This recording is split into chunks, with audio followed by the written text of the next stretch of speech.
Bharat New Zealand మధ్య జరగనున్న one day సిరీస్కు Bumrah, Hardik Pandya దూరమయ్యే అవకాశం ఉందని తాజా రిపోర్టులు చెబుతున్నాయి.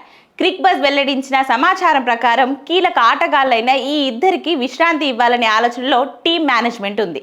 ముఖ్యంగా 2026 టీ20 వరల్డ్ కప్ను దృష్టిలో పెట్టుకొని ఈ నిర్ణయం తీసుకున్నట్లు తెలుస్తుంది. అయితే వన్డే సిరీస్కు దూరమైన న్యూజిలాండ్తో జరిగే టీ20 సిరీస్లో మాత్రం బూమ్రా, హార్దిక్ ఇద్దరు ఆడనున్నారు. ఇది భారత్కు వరల్డ్ కప్ ముందుకు చివరి టీ20 సిరీస్ కావడంతో 5 మ్యాచ్ల్లోనూ వీరు బరిలోకి దిగే ఛాన్స్ ఉంది. ఇక హార్దిక్ పాండ్యా ఈ ఏడాది మార్చిలో జరిగిన ఛాంపియన్స్ ట్రోఫీ ఫైనల్ తర్వాత ఇప్పటి వరకు ఒక వన్డే కూడా ఆడలేదు.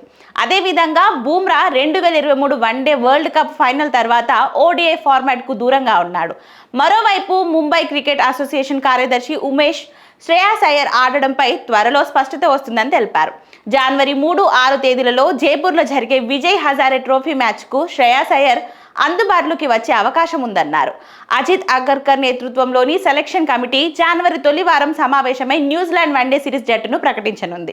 జనవరి 11న వడోదరలో తొలి వన్డే, ఆ తర్వాత జనవరి 14న రాజ్కోట్, ఇండోర్లో జనవరి 18న మూడో వన్డే జరగనుంది. శ్రేయాస్ అయ్యర్ వన్డే జట్టులోకి తిరిగి వస్తే 2027 వన్డే వరల్డ్ కప్ దృష్ట్యా భారత్కు అతిపెద్ద ఊరటగా మారనుంది.